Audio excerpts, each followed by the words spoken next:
Hello friends, कैसे हो आप सभी। तो आज जो है हम आपको इस वीडियो में करवाने जा रहे हैं मोस्ट इम्पॉर्टेंट क्वेश्चन हिंदी के।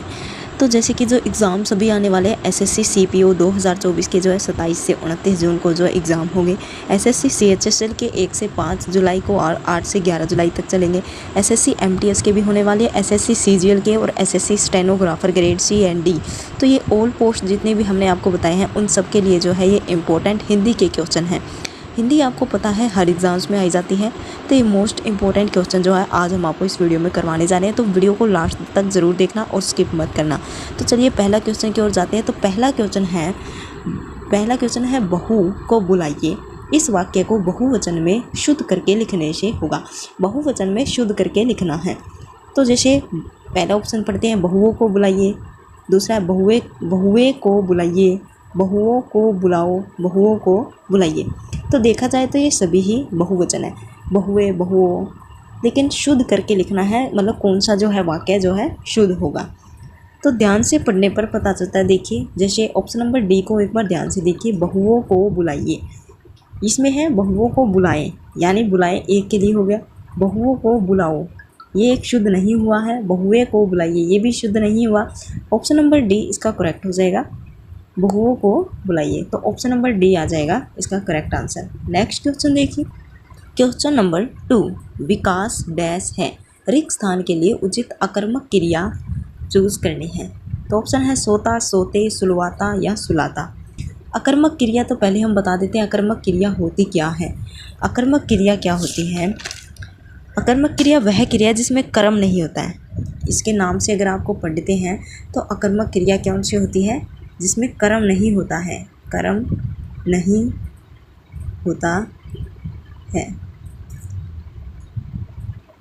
कर्म नहीं होता है। इसके नाम से ही पता चलता है अकर्मक, यानी अकर्म यानी बिना कर्म के, कर्म नहीं होता, इसी कारण से इसमें अकर्मक क्रिया होती है। बिना कर्म की क्रिया कहा जाता है। जैसे पहले वर्ष में बच्चे तेज़ी से बढ़ते हैं, तो जैसे इनमें कोई कर्म नहीं होता तो उसको जो है अकर्मक क्रिया कहते हैं।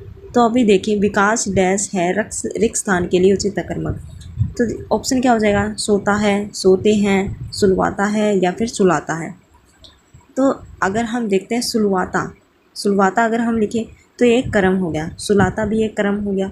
सोते जो है ये यूज़ भी नहीं होगा क्योंकि विकास सिंगल पर्सन है, तो उसके में एक फिट जो है सोता ही बैठता है। वैसे भी देखिए विकास सोता है, लेकिन अकर्मक क्रिया के तौर से देखें तो भी जो है सोता करेक्ट आंसर हो जाएगा। तो ऑप्शन नंबर ए जो है ना, ऑप्शन नंबर ए इसका करेक्ट हो जाएगा, सोता। विकास सोता है, रिक्त स्थान के लिए उचित अकर्मक क्रिया यही होगी। अगला क्वेश्चन देखते हैं। अगला क्वेश्चन देखिए, क्वेश्चन नंबर 3, निम्न में से कौन सा विशेषण संज्ञा से बना हुआ? विशेषण संज्ञा से बना हुआ है कौन सा? पिछला, पतित, अंकित या फिर तुम्हारा। विशेषण शब्द संज्ञा क्या होता है सबसे पहले हम बता देते हैं। संज्ञा या सर्वनाम की विशेषता बताने वाले शब्दों को विशेषण कहा जाता है। जैसे छोटा लड़का हो, ईमानदार व्यक्ति, काला सांप। तो इसमें जो छोटा, ईमानदार और काला जो है वे विशेषण हुए हैं। तो अभी इनमें से जो है हमें विशेषण बताने, पिछला, पतित, तुम्हारा, अंकित। तो इसमें जो है ऑप्शन नंबर सी इसका करेक्ट हो जाएगा, अंकित, यानी किसी चीज़ को अंकित करना, दिखाना। तो ये जो है एक विशेषण संज्ञा है, तो ऑप्शन नंबर सी इसका करेक्ट हो जाएगा। चलिए नेक्स्ट क्वेश्चन देखते हैं।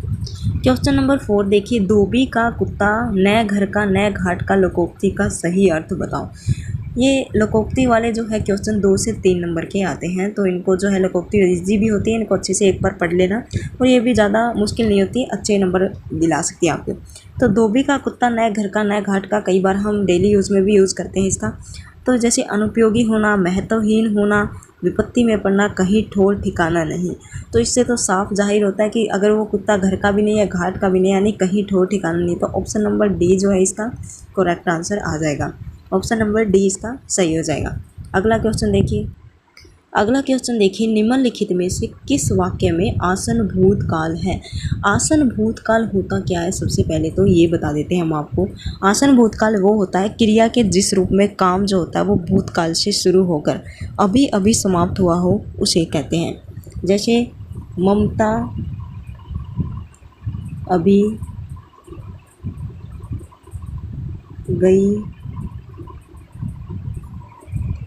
गई है, ठीक है। तो इसमें देखिए ममता अभी गई है, यानी जो काम भूतकाल में अभी अभी जो है हुआ है भूतकाल से, तो उसको जो है आसन भूतकाल कहते हैं। तो अभी जो है हमें इसमें आसन भूतकाल बताना है। आसन भूतकाल कौन सा है? तो जैसे वाक्य है को हम ध्यान से पढ़ते हैं, रेलगाड़ी आ गई है, रेलगाड़ी आ गई, रेलगाड़ी आई होगी या फिर रेलगाड़ी आ रही थी। तो कई बार क्या करते हैं स्टूडेंट्स, भूतकाल को देखते ही थी वाला जो ऑप्शन है उसको करेक्ट कर देते हैं, लेकिन ऐसा नहीं है, ये गलत है, ये रॉन्ग है। ये आसन भूतकाल पूछा हुआ है, आसन भूतकाल ऐसा नहीं होता कि थी वाला ही होगा। आसन भूतकाल का मतलब होता है, ऐसे आप इसको याद रख सकते हैं, यानी जो अभी अभी घटित हुआ है, अभी अभी जो है घटित हुआ है, उसको जो है हम आसन भूतकाल कहेंगे। ठीक है, तो अभी इसमें से कौन सा सही होगा? तो देखिए, रेलगाड़ी आ गई थी, ये भी रॉन्ग हो जाएगा। रेलगाड़ी आ गई, रेलगाड़ी आई होगी, आई होगी, इसमें जो है एक संभावना लगाई हुई है, ये भी गलत है, ये भी गलत है। तो ऑप्शन नंबर बी इसका करेक्ट है, रेलगाड़ी आ गई, यानी अभी आ गई है। तो इसके लिए जो है ये आसन भूतकाल का करेक्ट है एग्जाम्पल है। तो ऑप्शन नंबर बी जो है इसका सही होगा। चलिए अगले क्वेश्चन की ओर बढ़ते हैं। क्वेश्चन नंबर 6, राहुल ने मंदिर जाकर भगवान से डैश के रिक्त स्थान की पूर्ति कीजिए। राहुल ने मंदिर जाकर क्या किया? निवेदन किया, प्रार्थना किया, अनुग्रह किया, अनुरोध किया। तो इसका तो करेक्ट दिख ही रहा है हमें, प्रार्थना है। राहुल ने मंदिर जाकर भगवान से प्रार्थना की, तो ये करेक्ट हो जाएगा। चलिए अगला क्वेश्चन देखते हैं। क्वेश्चन नंबर 7 देखिए, समुद्र का पर्यायवाची शब्द नहीं है, यानी जो शब्द पर्यायवाची नहीं है वो बताना हमें।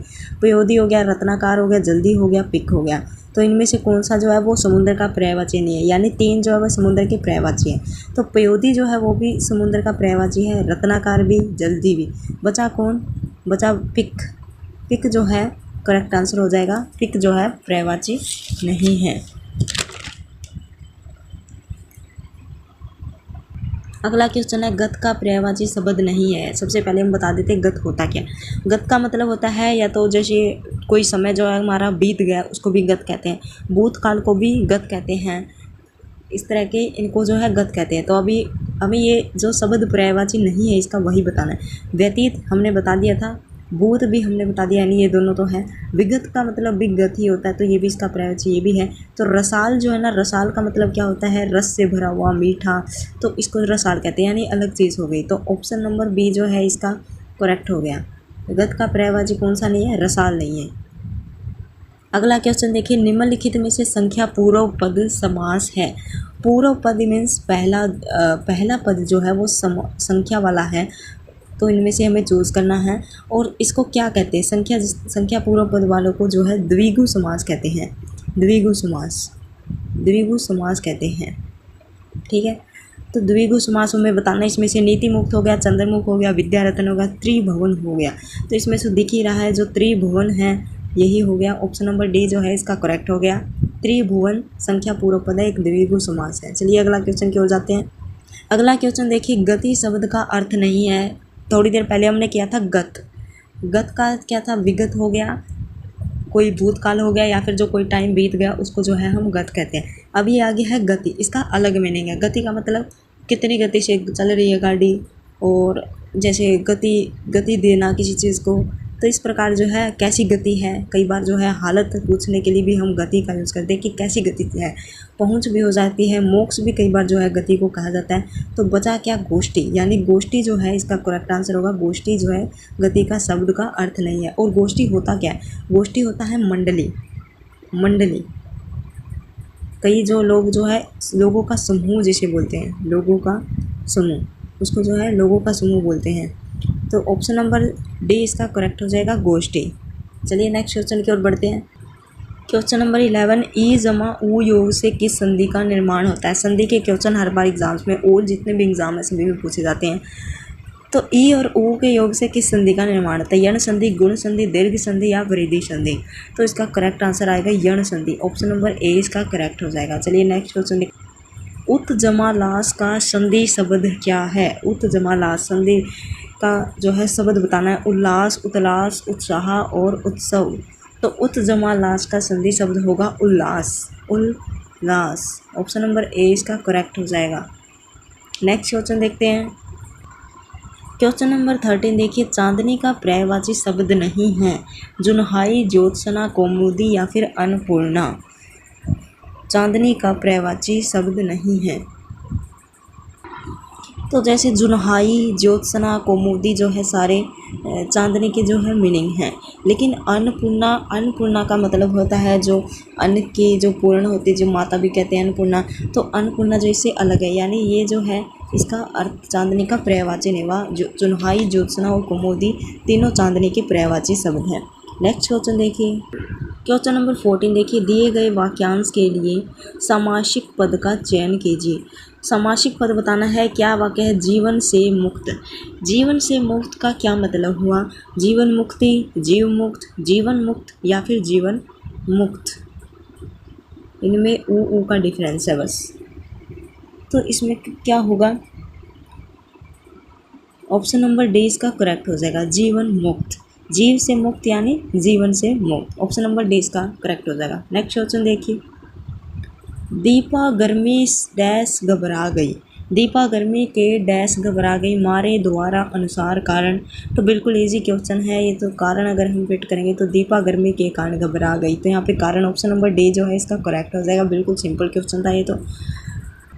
अगला देखिए, वर्तनी की दृष्टि से कौन सा शब्द शुद्ध है? वर्तनी वाला जो क्वेश्चन है ये भी 1 से 2 नंबर के जो है हर एग्जाम से पूछे जाते हैं।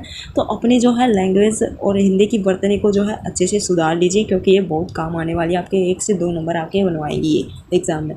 तो जैसे वर्तनी की दृष्टि से हमें बताना है कि कौन सा जो शब्द है वो शुद्ध है। शुद्ध शब्द बताना है, कई बार अशुद्ध भी पूछा जाता है, तो क्वेश्चन को भी अच्छे से रीड कर लेना।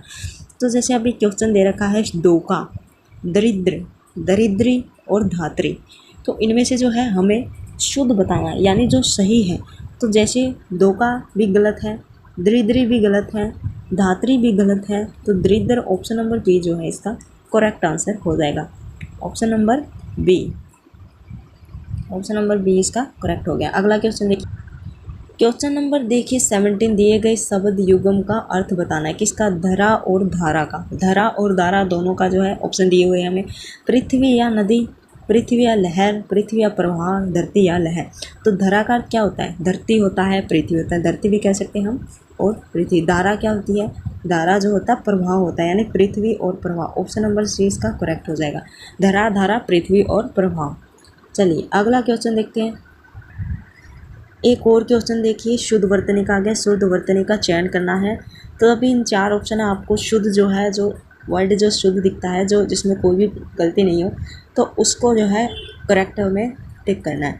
तो जैसे हंस वाहिनी, हंस वाहिनाई, हंस वाहिनी, हंस वाहिनी, तो इनमें से कौन सा जो है शुद्ध वर्तनी, कौन सा जो आंसर करेक्ट आएगा?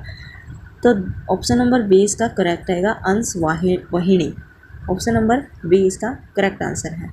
और सभी को आप देखिए कुछ ना कुछ गलती है, लेकिन हंस वाहिनी एकदम करेक्ट है, शुद्ध वर्तनी है। तो ऑप्शन नंबर बी इसका आंसर आ गया। नेक्स्ट क्वेश्चन देखिए, अगला क्वेश्चन देखिए, वाक्यांश के लिए उचित शब्द का चयन करना है। जिसका मन दूसरी ओर, ये वह है जो अनेक शब्दों के लिए एक शब्द होता है।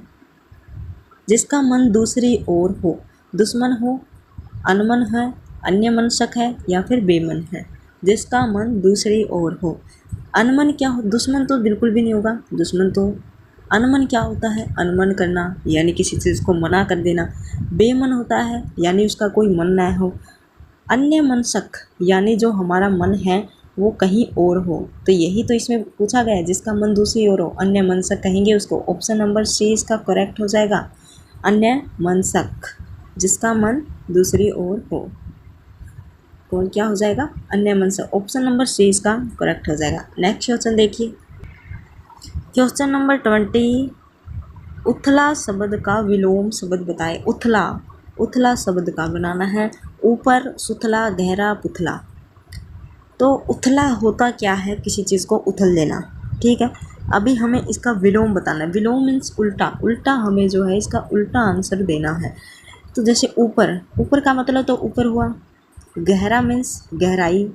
पुथलना क्या होता है? कई बार जो है इसका स्टूडेंट ये कर देते हैं कि उथलना और पुथलना, लेकिन ये दोनों समान अर्थी है। उथलना और पुथलना एक चीज़ ही हो जाती है, इसलिए ये भी इनकरेक्ट है। उसके बाद में सुथला करना, यानी एक चीज़ को हम उथला कर देते हैं तो उसको हम सुथला करने को इसका विलोम होगा। तो ऑप्शन नंबर बी इसका करेक्ट होगा, सुथला। तो दोस्तों ये थे 20 इम्पोर्टेंट क्वेश्चन जो किस किस एग्ज़ाम के लिए इम्पोर्टेंट है। CPO, CHSL, और ये MTS और अभी होने वाली Haryana police, DSSB, junior secretariat, clerk, जो और एग्ज़ाम्स, अदर एग्ज़ाम, सब एग्ज़ाम्स में जो है हिंदी के क्वेश्चन पूछे जाते हैं। तो उन सभी के लिए जो है ये मोस्ट इम्पोर्टेंट क्वेश्चन है, मोस्ट इम्पोर्टेंट। तो आप जो है इसको अच्छे से, वीडियो को अच्छे से देखिए और क्वेश्चनों को जो है, बहुत इंपॉर्टेंट क्वेश्चन जो है इस वीडियो में हमने आपको पढ़ाया और ये वही क्वेश्चन है। ये क्वेश्चन जो है 2022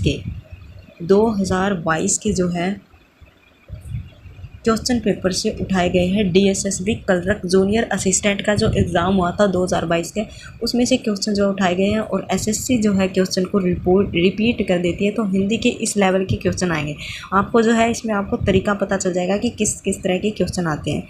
तो उम्मीद है आपको दोस्तों ये वीडियो पसंद आई होगी और यूज़फुल भी लगी होगी, और उम्मीद है आपको चीज़ें समझ भी आ गया होगा। कुछ भी समझ ना आया ना दोस्तों, तो आप हमें कमेंट में बेझिझक कुछ भी पूछ सकते हैं, हम आपका तुरंत जवाब देंगे। और नेक्स्ट वीडियो के लिए रेडी रहे, आपके लिए अच्छे से इम्पोर्टेंट क्वेश्चनों की जो वीडियो है अगले 2 दिनों में ही आपको मिल जाएगी। तो जुड़े रहिए हमारे चैनल के साथ और वीडियो को लाइक ज़रूर कर देना और अपने दोस्तों के साथ शेयर भी ज़रूर कर देना। चैनल पर नए हो तो चैनल को सब्सक्राइब ज़रूर कर देना। एंड